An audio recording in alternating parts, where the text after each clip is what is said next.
Oh, yeah. Yeah. Okay, we're live, Jane. Would that be crazy if she did it? We're live.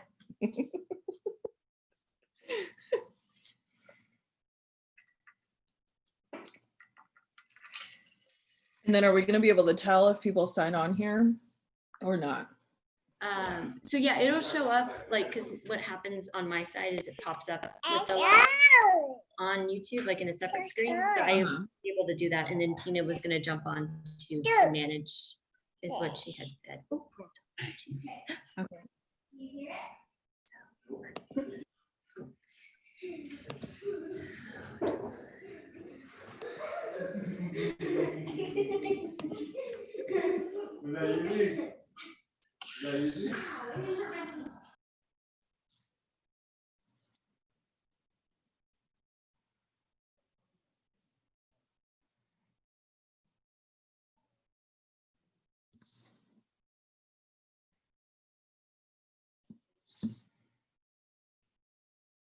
And then Ashley, are you going to let me know like when to start?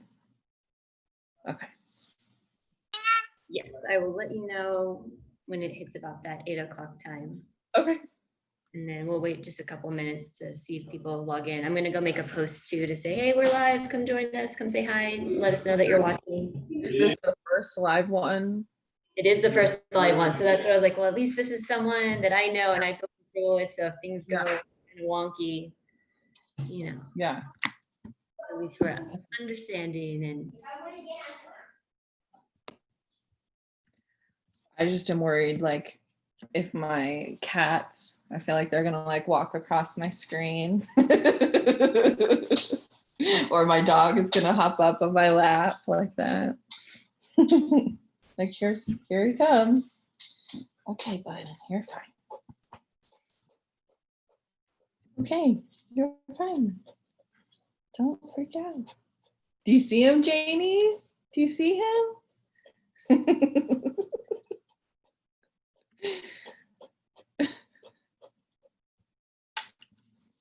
You're okay.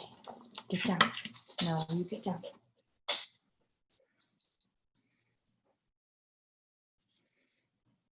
It's that ring, that text message tone. Sorry, buddy.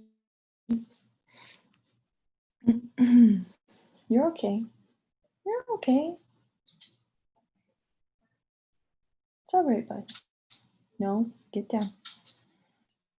No, sit. No. Okay. You're okay. Get off me. You're okay.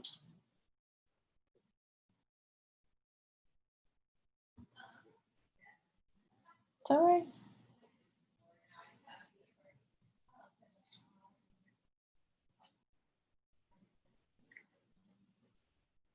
Hey, no.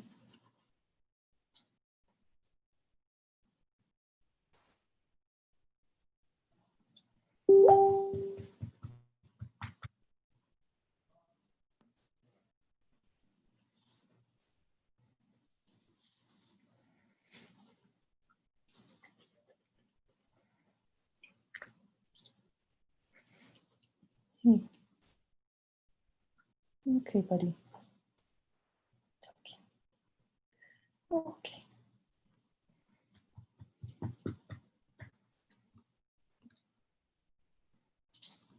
Augie, no. Hey, you're fine.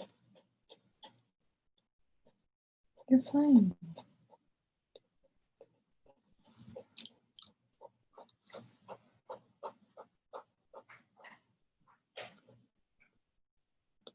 It's okay, bud. No, get down.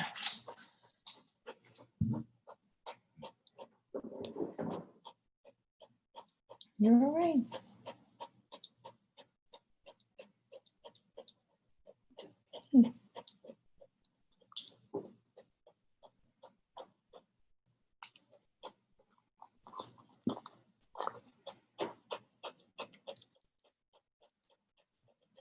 Nothing to forget about.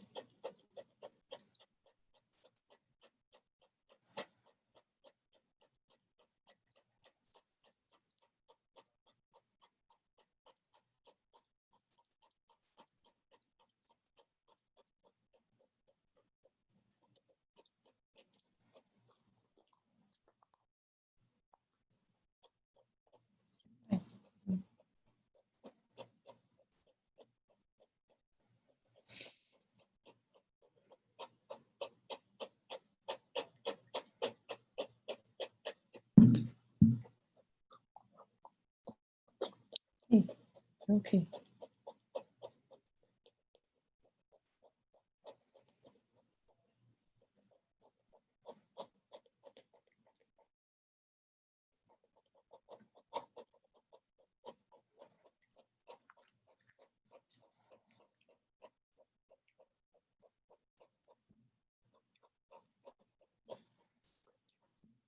Okay, get down. Hey, get down.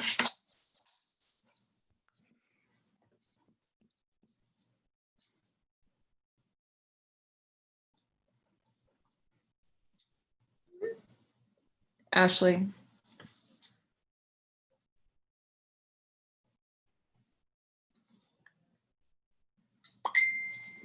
Augie. Oh my gosh, you're okay. Said that her kiddo, but I think I can manage the comments. I did just post that we are live. Let me double check. I'm using Daddy's computer. I know how to use computers. Tina says, hey, all right, she's in the chat. Awesome. So if Tina's here and she's ready, I think we are good to go. Go away. So we will go ahead and get started with this live. Tina is on YouTube there helping us moderate with the comments. I am here with Alex on Zoom and we are streaming here onto YouTube. So there's a little bit of a delay from what we're saying to what you guys, but not that much. So Tina's there helping us with the comments if we're missing those a little bit. And I will go ahead and give it away to Alex to take it away and give us with this nice, wonderful presentation on the biomechanics of breastfeeding.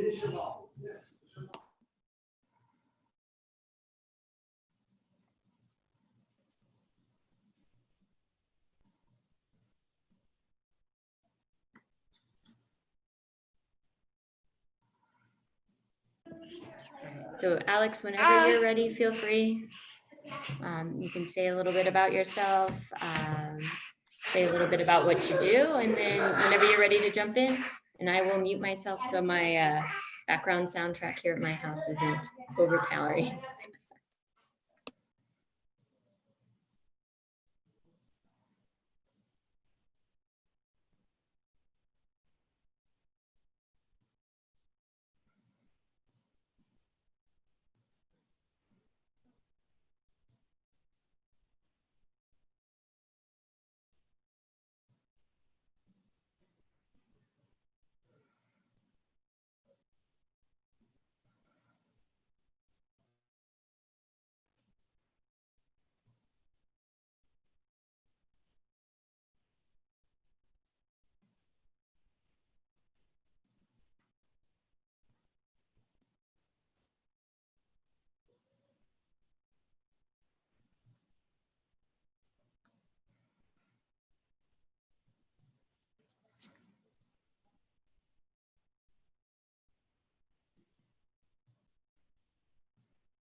Awesome. I just got your text, Ashley, so I'm going to start. Okay, so today I, and then hopefully you guys, if you have any questions, are going to talk a little bit about the biomechanics of breastfeeding and basically the physiology of breastfeeding and like how the whole process works, what I look for as a chiropractor, things that I do as a chiropractor for breastfeeding issues for either the baby or the breastfeeding parent. And then like, if you have any specific questions, we'll just, if they're super specific, then we'll address them privately, but I can address them if they're not too specific here. So here we go. All right, so first what we're gonna do is we're gonna talk about, you know, just the basic stuff. So we all know the basic stuff about breastfeeding. We have a general idea on how it works. Even like, I thought that I knew breastfeeding and how it worked just from going through chiropractic school and learning about it in my physiology class and all that good stuff. And then I started to, when I decided this is the talk I was going to do, I started to dive into it a little bit more than I ever have and read research, because that's kind of, I mean, that's how my husband and I run our chiropractic practice, is we try to base it off of research. So I was sitting there looking through Google Scholar and all that fun stuff about breastfeeding and things that, you know, people who know a million times more than I do about breastfeeding, what they're saying about it. So let's get into it. So of course, the initial thing that needs to happen is we have to get the infant to latch, and then onto the nipple. And then it also includes the areola, and then parts of the mammary tissue that will get drawn into the infant's mouth. And ideally, it would go deep enough into the mouth that it would actually reach where the hard palate and the soft palate meet. And if you think about it, that is like so deep in the mouth, it's not even funny. Obviously, it's deeper in an adult than it is in a baby, but still pretty deep in there. So they've got to be able to open their jaw nice and wide, get their mouth around it, and then be able to breastfeed. And if the nipple doesn't go deep enough and it's actually kind of being hit by the hard palate, then that's when you start to have bleeding and pain and all that. So if we can get the baby to latch correctly through chiropractic care, physical therapy. Sorry, I have a dog that's freaking out right now and I don't know why. So if you see me jump, it's because I'm afraid he's gonna knock something over. So we want to try to get the latch really nice and tight and good, but also very deep through different things like a tongue tie revision or a lip tie revision, just so we can allow them to latch as properly as they need to. And then if you really think about it, and if you want to try, what you want to do is you want to do, like I said, try to get that nice, deep, open mouth. And a way to that the breastfeeding companion they actually recommend is to try to get the nipple, it seems like kind of right in the frenulum, and that will stimulate the baby to make a nice big open mouth. And then that's when you put the baby onto the breast. So I'm sure if you've talked to a lactation consultant or you are a lactation consultant, they probably told you this a million times. Or if you've been breastfeeding for a while, you probably already knew that. So if you want to try and see like how and why it's important for the baby to have a really deep latch, is if you try to slouch and then open your mouth nice and wide, you'll see that it's harder to do than if you come back and open nice and wide. So it should be a little easier when you come back into a really good, nice position. And then that'll allow them to open their mouth wide and go through that. So, sorry, I wrote a whole bunch of stuff down and I hope it's all making sense. So in my research that I found this study that was done in 2014 by a man. I think his last name is Alad, and then he had several other people that worked on this research study with him, and they actually used ultrasound in order to evaluate how breastfeeding works and the biomechanics of breastfeeding. So what a quote from that study says: breastfeeding is a dynamic process which requires coupling between periodic motions of the infant's jaw, undulation of the tongue, and then the breast milk ejection reflex. So basically what they're trying to say is the way that the anterior tongue moves and works as a rigid body with the mandible. So the mandible is your lower jaw, and then it works in a circular motion while the posterior tongue actually undulates and allows the baby to swallow the milk. So until I guess 2014, it seemed like they actually, people believed that the tongue and the peristalsis, so the movement of the tongue, was the thing that actually helped, and then the sucking is the thing that actually helped bring the milk out.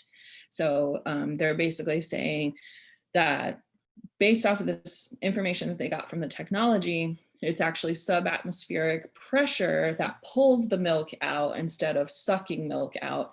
And it works a lot like the way lungs work, if you're familiar with physiology of the body as a whole, which I think is kind of cool that we have two different things that actually work off subatmospheric pressure to pull things out. So we're not actually sucking air in, just like milk, we're pulling it in. So That's kind of cool.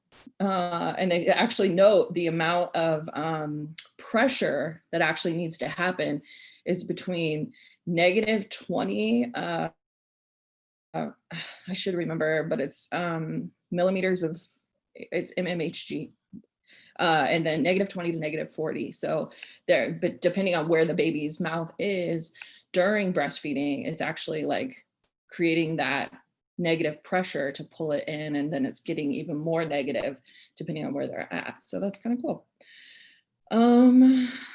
Let's see if I miss anything else.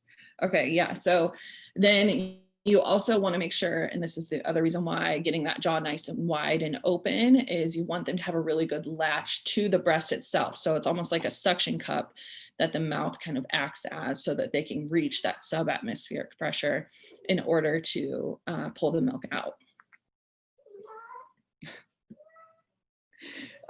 Okay. Cool. I reached all that. I touched on all that.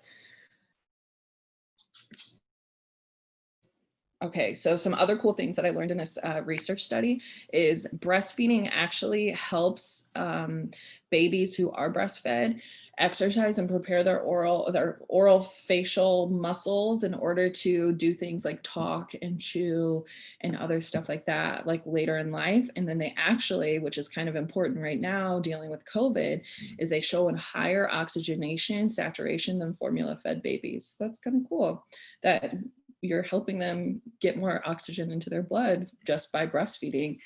So yeah.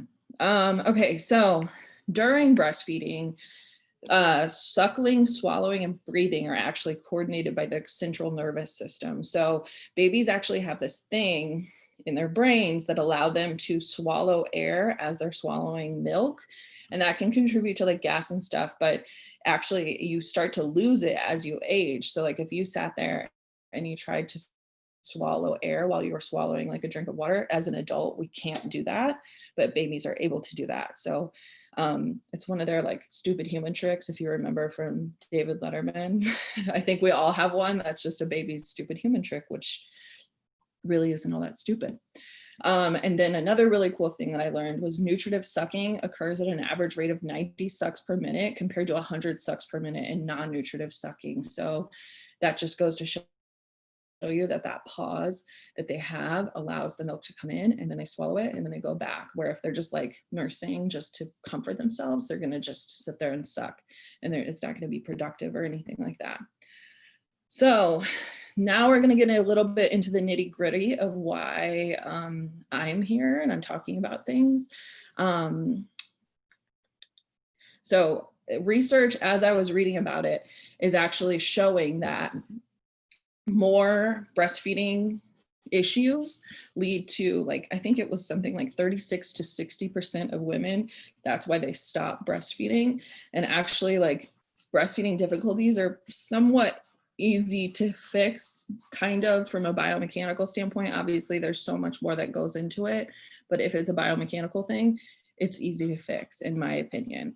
So in my practice, I use chiropractic care, but I also use stretches, soft tissue work, and then any exercises that I can give to the parents that'll help them with their breastfeeding journey.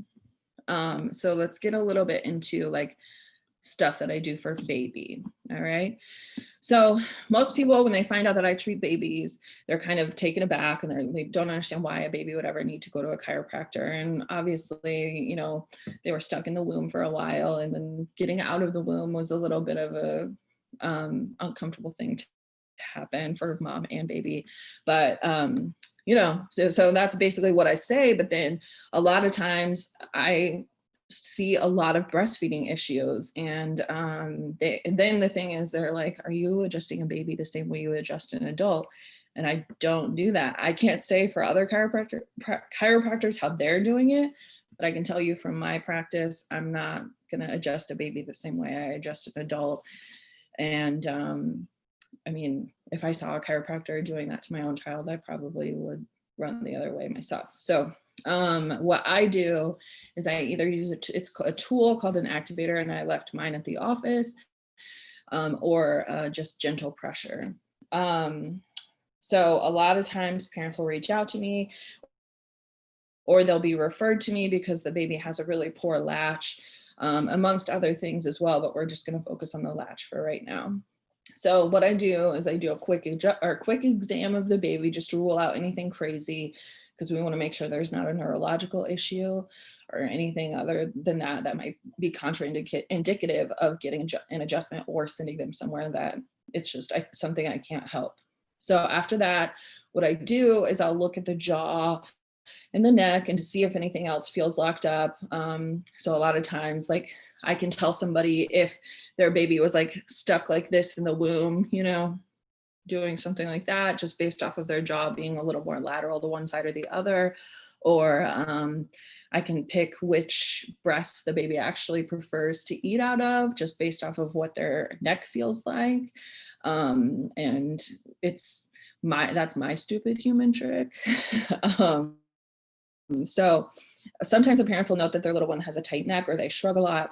And I then use that to just kind of base what I do for the baby so I can help them as much as possible. And the nice thing is with babies, sometimes it's one and done, and like we meet their goals after one visit, and then others it takes a few more visits. It just kind of depends on the baby, what's going on, and all that good stuff. And then the thing that blew my mind when I was sitting in a seminar for treating pregnant women and babies was it's not just weeks or months of dealing with something. It's actually more of a chronic issue because the baby was stuck like this in the womb, or however they were positioned in the womb is going to affect how they feel and how their body responds biomechanically and functionally when they're not in the womb. So it's actually a chronic issue, not just something that just started a few weeks ago. So when I learned that, I was mind blown. I don't know if that does anything for you, but it meant a lot to me, because I was like, okay, that might be why a baby's having more issues, because they were breech or they were positioned funky in the womb, you know, whatever. So we kind of have to know that too. Okay. So we're going to go a little bit over why like the posture is important of the baby.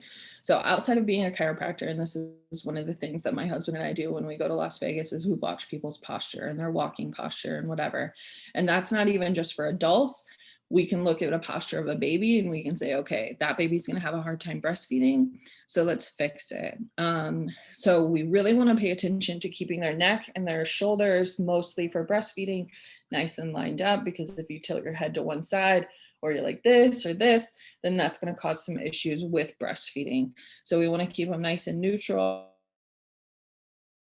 And then have to think about the other thing that I learned about was babies are a slave to gravity. And just because they're a slave to gravity, which means that they're just wherever we put them, that's where they're going to be, because they don't have the strength to move themselves. That doesn't mean that we can't pay attention to their posture. So when a baby is held in an optimal position, they will be able to allow their necks, shoulders, and jaws, which are the most important joints, in my opinion, to breastfeeding, to allow them to function at their best. The human body is super efficient, and it's going to basically, if you tell it you want it to do one thing and do it all the time that same way, it will find the fastest way to make sure that it does those things. So if the baby only has like this much range of motion, then it's always going to have that range of motion until we fix it and tell the body this is how much more range of motion we should have, or whatever that is. So like when somebody has a frozen shoulder and they say I can only lift my shoulder up to here, then the body's like, okay, that's as far as we want to lift it. Where if we can retrain the body that we want to lift it higher, then it'll actually start to lift it higher. So we need to really encourage good range of motion from the start so that we can continue with good range of motion, because we all get lazy and we all just kind of, our body will do whatever we tell it we want it to do. So one way that you can pay attention and figure out the shoulder is actually raising your shoulder. So what you'll do is you're going to rotate your head over the shoulder, but do it in the position that you're in and see how far you can go.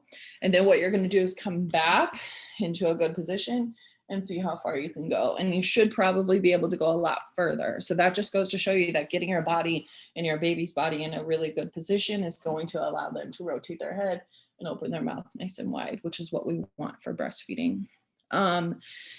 So then we also go over exercises with my kiddos, whether that's going to be like stretching for the neck, things that are going to help support them that we'll go over later, that most people don't even think of unless they're a chiropractor or they are a chiropractic patient. But let's go over a little bit about some positions, which I'm sure you've heard of. Like the football hold, this is the one where you kind of hold the baby like they're a football, like a Heisman Trophy. And then oftentimes what I see is if a baby prefers to feed in the football hold, they actually have a problem with rotation of the neck. So I'm going to check their neck if that's what they prefer, how they prefer to eat.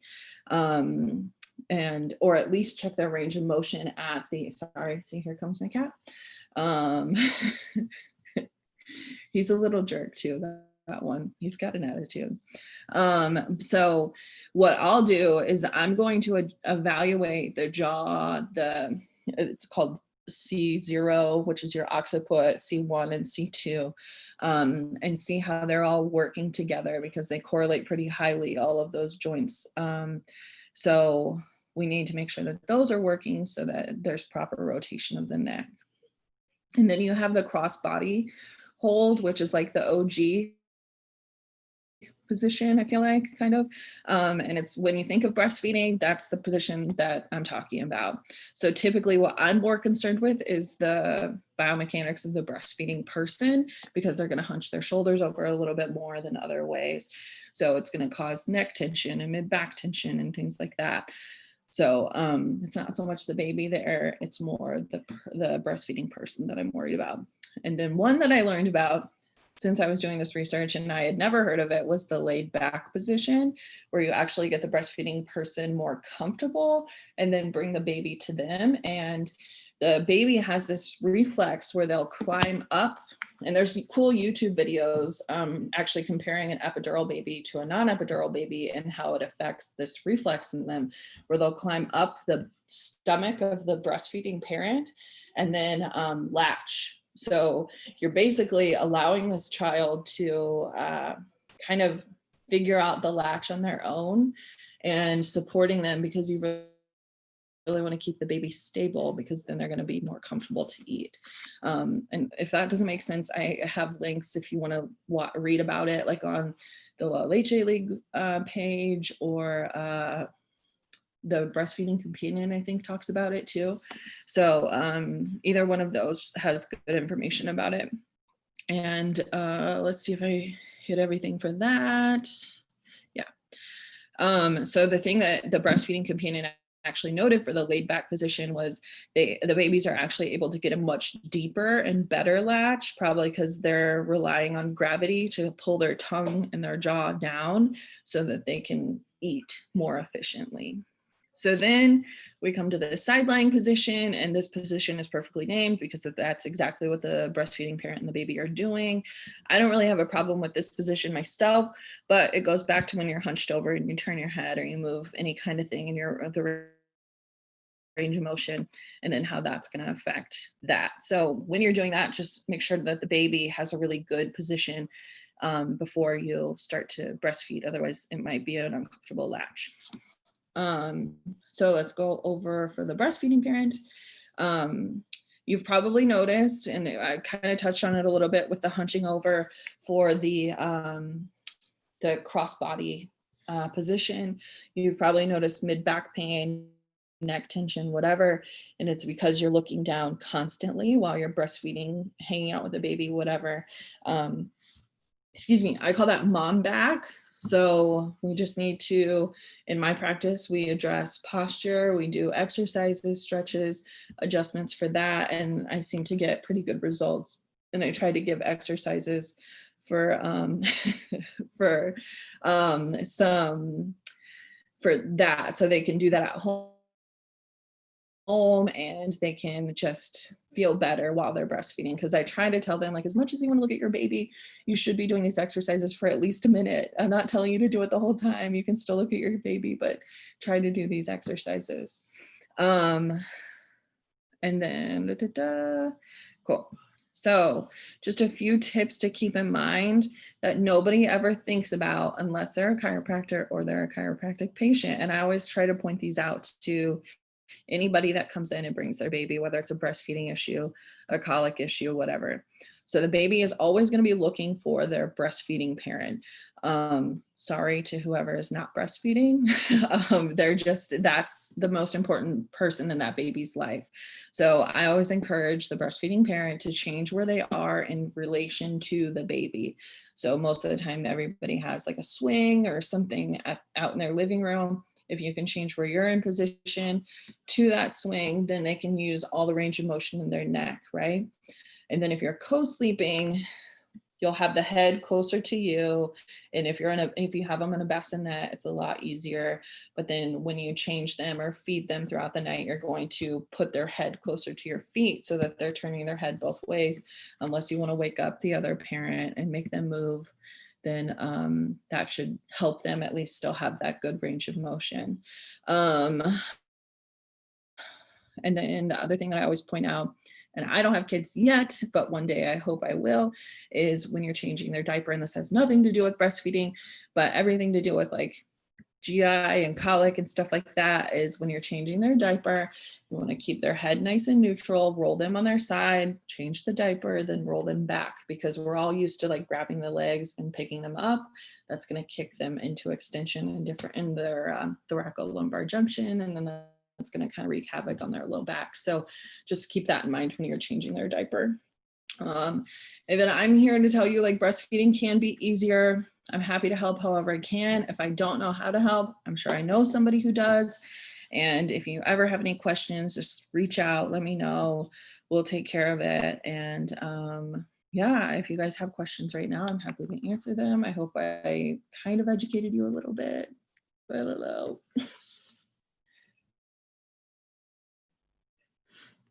Awesome. That was really great, Alex. I'm checking over on the YouTube side and I don't see. I don't know if like the questions pop up anywhere, Ashley.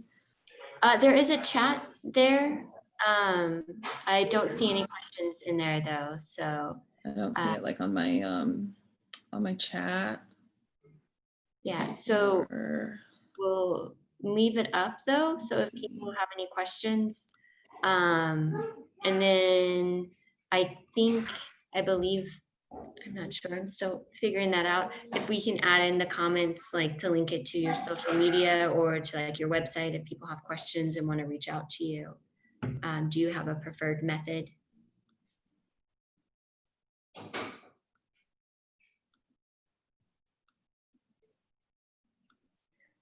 I can't hear anything if you're talking to me, Ashley. No.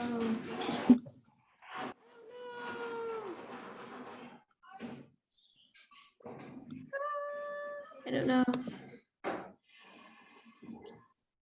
Can you hear me? Unmute. Can you hear me now, Alex? I don't know. Can you hear me? I can hear you. I'll check. I don't hear you at all. I don't know why.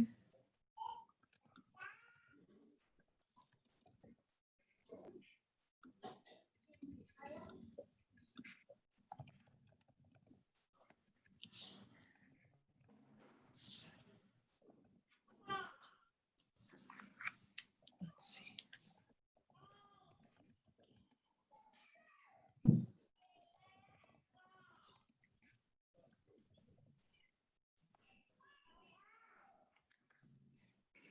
I'm trying to text you. Actually, I don't know if you're talking to me or not.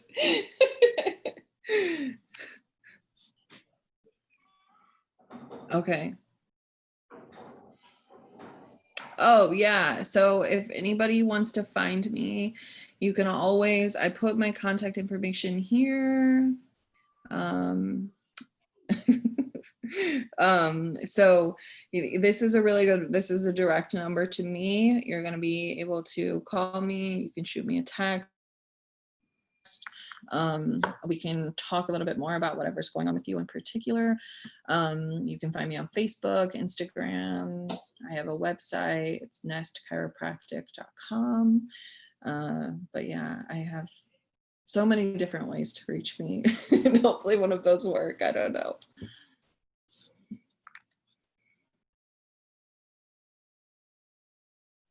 Oh, nice. I'm glad somebody can hear you. I can't hear you. But at least we have a million different ways to reach out to me.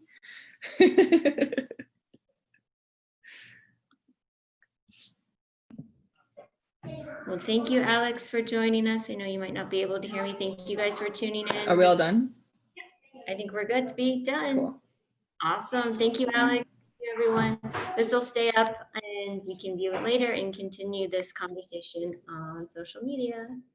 All right.